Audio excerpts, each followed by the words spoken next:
Napatag nga itakder iti pamati. Napatag nga aywanan tayo, ti anak tayo.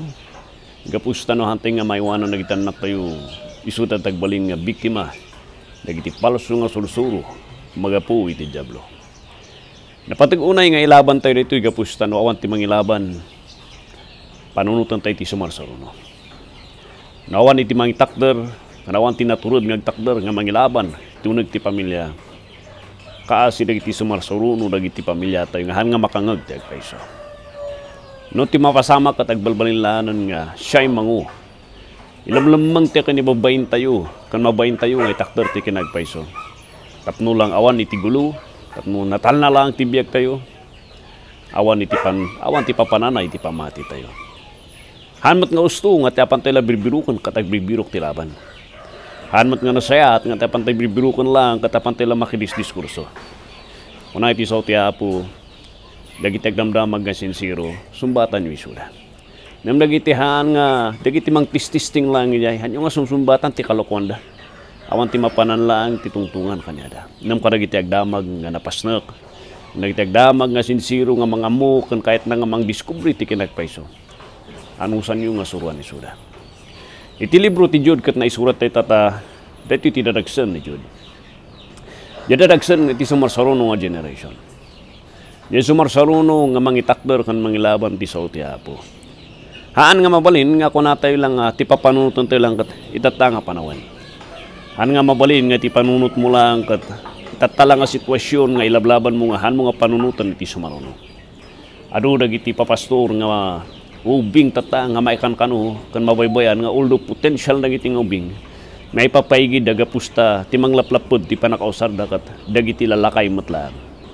Nga nga panunutan nga handa nga bumato dito daga. Ti sumuplat kanya dagat dagiti ubing nam ti problema isuda mismo tagbalbalin nga imay ti diablo nga mangparparot dagiti ubing nga potensyal nga insagana iti apo nga agserbi para kanya na. Kasan mo ti agbalin nga nabakod nga manginipinsar iti trabaho kan iti sursuro iti sao ti Dios. Deta ti dadalan tayo iti libro iti Jud. Ada tayo iti bersikulo iti bersikulo dati Jud nga dadalan tayo concerning dati panagbalin nga mangitaktakder iti sao ti Dios. Iti libro iti Jud kat kalpasan nga presentar na di verse 19 nga adal tayo nga dagitoy siputan nyo addadan umaydang nga mangdadal kada tayo dagiti pakso mga sasaba.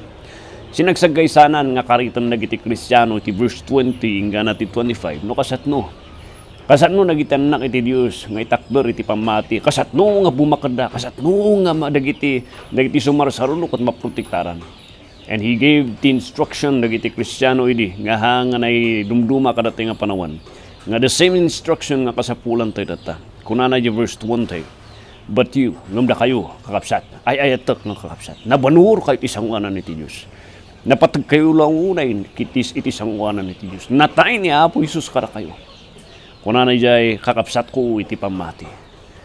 Kakapsat ko iti espiritual. Kakadwak nga mangilablaban iti kinapudno. Kakadwak nga adipon kang tagabo iti Diyos. Kuna na jay, building up yourselves on your most holy faith. That was the first instruction.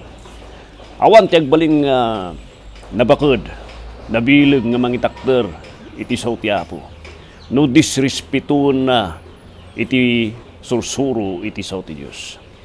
Building up your most holy faith. Iti pamati kat haan nga matinag di ay.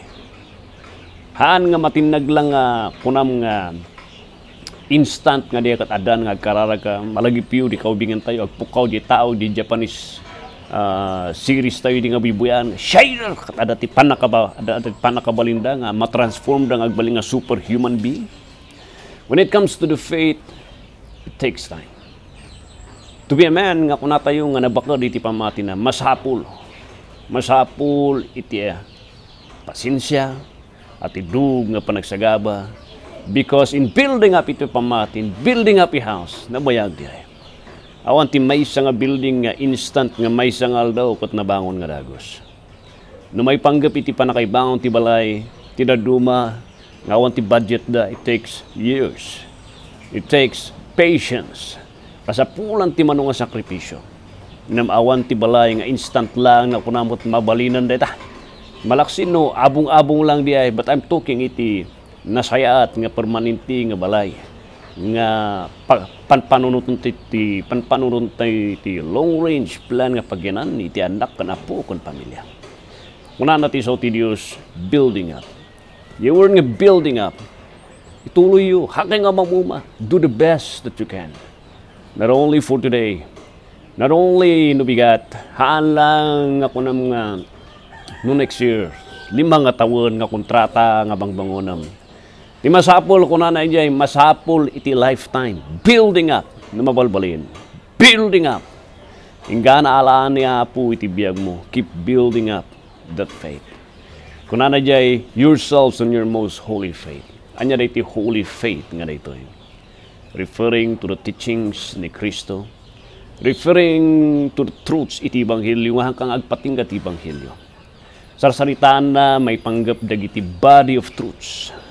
Sarsaritaan na dagiti bagi iti kinapuno, dagiti doktrina, nga masapul nga mamaster tayo, nga na lumakay tayo, nga may pasa tayo, tanak tayo. Kung natin sa utiya po, master the great truths of the Scripture. The Gospel, the doctrine about ti kinadiyos kinasesino ni Hesus Kristo, ti doktrina may panggap ti kinasesino ti Diyos Santo Espiritu, kaniti doktrina iti Biblia. Kakabsat, daytoy sao ti Diyos ti sarsaritaan na. Daytoy sao iti apo nga namabalbalin kat do the best that you can nga amuon iti panggap kan wagas iti apo. Building up your most holy faith. The holy faith nga kung kunana ditoy kat it refers to the whole area, not only dagiti great truths but also to the whole area iti Scripture. Nga uray ti biyag mo kot sumurot iti doktrina. Nga sumurot iti biyag, hanlang nga dakkel ti utak, dakkel ti ulo na, ng basit ti bagina. Nakakita kayo ti bayak. Ado ti bayak nga Kristiyano, nga dakkel lang ti ulo na, ng basit iti bagina, di ipus lang ti masiputan. Kasla ka kadi nga bayak nga Kristiyano, nga tadpol, nga dakkel lang ti ulo na, awan mo ti bagina. Hamat nga mabalin nga kunam nga, ada dagiti mga kasaba nga kita pat naglaing dala nga mga diskurso. Nga makita yung uray ti panagsauda kat haan mo nga mariknay ti puso da kung concern da dagiti katong tubong. Alo dagiti online nga ministry nga makitkitak tata. Ado dagiti ubi nga nalalaing nga mangitakder ti sao ti Dios tata. Yung dati ti may nga makitkitak, dati may nga online nga makitkitak nga ministry. Banat na nga banat iti nagadu. Banat na nga banat iti kunatayo nga kinaulbud dagiti daduma nga sikta. Ngano na duma ka rumumar kat isuda lang tagpaypayso. Nam ti problema basit ti bagida kan hamo matrik na kan haan mo makita jay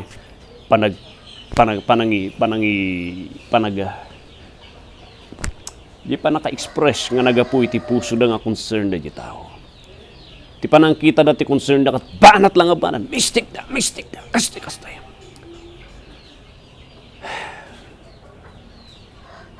Sabagay, hindi mo na nga nagrugrugi at kasyayak. Until one time, ada tinang review kanyak nga kung napiman di bakat. I do not care, pastor, no ado ti amo. Nahakumat nga marikna iti puso. Malipatak ti amin ngayong kasabang, lumakayak, bumakat kami. Tatag, bakat akon. Malipatak ti tatag, kabawak to, manulan nga tao, nagkabawak. Namtahan kong tumalipatan kanyam, di makitkitak ti rupam. Nga kumalipatan nga nariknak ti panagsaom ti ayat mo kada kami. We need people who knows the truth. We need Christians nga amuda iti truth. But we also need Christians who has the heart nga ada iti puso da nga mangipakita kan mangibiyag iti sao ti Dios. And manmanudi ay. Manmanudi jay nga mangkitaan tayo tatang panawan. Building up your most holy faith, how can a man be strengthened? Iti pamati na. There is only one way for a man to be strengthened in the faith. Iti Ephesians chapter 4 verse 12, baban ti panagkasaba dagiti ministro tayo. Our faith kat mabangon di ay baban iti teaching kan preaching ministry dagiti ministers tayo. That's why ada kami nga mangisuro kada kayo. Faith kat mabangon di maparigtad di ay babaan dagiti napasnot nga may kasasabay iti sao ti Dios. Isu nga kitaan tayo. Adalan tayo kararagan tayo dagiti ministro kung papastor tayo. Ado dagiti complaints nga magmagko kada kayo kat di pastor mi haan nga nalagaw nga mangikasaba. Kararagan yu isuda kapsat. Hanyo nga ilunod dagiti papastor yu no adaman ti kurang da. Ikararagan yu isuda tapno nagbalinda nga nabakad nga nagagat pa nga agi-study kan usaran ti Santo Espiritu nga agbaling nga nabilig damat nga mangidanon ti minsay kada kayo. Iti Colossians chapter 2 verse 7 na isurat ijay baban iti preaching ministry ananusak nga idaanon kada kayo tapno maparigta kayo mapapigsa kayo ti pamati kunan Apostol Pablo. Kat kung ay baga kada kayo kat haan nga matinag iti pamati. Iti pamati kat mabgapu iti panag-adal iti sao ti Dios. Magapu iti panakikasaba iti sao ti Dios. Magapu iti panagdungeg iti sao ti Dios. Magapu iti panagbasa iti sao ti Dios. Magapu iti panag-meditate tayo panauneg nga panagpanunot tayo dagiti adadalan tayo tinaldaw. Isu ti pagapuan na. Magapu dagiti readings iti books malagi piu di last nga chapter ti 2 Timothy. Tinapasamak diya kat mag-udin nga alaldaw ni Apostol Pablo kat kung napalang kan ni Pablo kini Timothy baga napalang kan Timothy nga. Timothy mabaling alam na gidaduma nga libro tapno basak dito kulungan. Iti kulungan dagi parchments. These books are books that would strengthen iti faith ni Pablo. These are writings that would help strengthen iti pamati ni Apostol Pablo. Read good books nga mang-strengthen iti pamati ng kapsat. Read theology books and I think that iti may isa kurang tayo. Read the history iti Christianity. Read dagiti biography, dagiti leaders iti past and see the difference iti kantata. And anya tinapukaw tayo tatanga panahon kan anya ti aday di. Oh my brothers in the Lord. No one will be a good defender iti faith no han maamu ti history. Mas hapul amum ti history iti Christianity. Nagdamag ti may nga tao ko na da apay nga baptis kayo katawan may sumbat na piman di tao na baynan pipya kami pay ha. Amum ti history mi da kayo. Ilas-tulas yung apunno kay hanyo amu ti history. Naalas di jay nga handang amu ti history ti Christianity uray man di denomination na kuma handang amu. Hamat nga mangisalakan iti denomination ngam atis amu tayo kuma no apay nga ada tayo jay nga banda. Anya dagiti daduma nga doktrina nga masapul, anya dagiti books nga makatulong, anya dagiti biag dagiti muno na Christians nga mangpapigsa ti pamatik tata. Kabsat, we need to build up our most holy faith. Dati ko na tayo holy, nabanur nga pamati. Pamati da ito nga nagtao diti Diyos. Pamati da ito nga regalo iti Diyos kada tayo. Nga masapul nga ikant importansya. Gapus tabiyag na, itintad na tapno, mabangon kan may rugi, dito nga pamati. Kapsat ko. Keep on. Nitata nga panawan no siya tinamagan nyo, kasano ti stadim, kalkaruta, adu dagiti araramidon tatang nga ubla.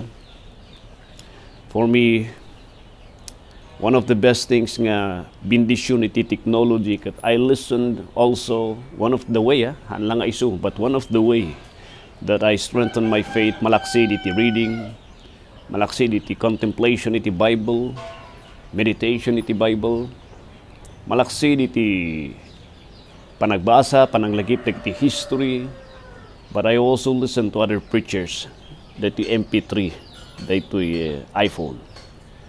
I download dagiti preachings, dagiti good preachers tata, and I listen to them, and I think about what they're saying, nganya ti may tulong namat kanya. Kalkaro dagiti doctrinal teachings, and I think about it again and again. And that is where I also find iti strength, tapno mapapigsa iti pamatik. My brothers iti apo, nabanur iti pamati. Your family and your children kat nakasalalay, iti panakaamudamot kanyan. Will you just waste, sayangam lang kadi, iti tiyempo, Ngagbaling nga bendisyon nga may pasa iti kinagpayso mo tiyan anak mo ka na pum. Sayang. Kasyan tayo di sumarsaw no. How about dagiti napuno kan sincere magnamdamag. Masapul agbalinting nga nasirib kanya dati pa na-explicar. Kabsat. Awan iti may nga warrior iti gubatan nga nagbalin nga kausar isuna iti gubatan nga na minsan na lang nga inala ti espada na kat inwasiwas na kat nalpas. Ti sao ti Dios kat iso ti espada tayo. Eno kahit magbaling nga warrior iti gubatan iti Apo nga kapibindisyon iti biyag mo ti adu. Masapul amom nga mga asa dayta nga espada. Amom ti mangiwasiwas dayta nga espada. And that takes time. Years. And that takes patience, pasensya, and gagat. And that takes heart to build up a mighty warrior iti battlefield iti Diyos. A warrior who has the head and who has the heart. God bless.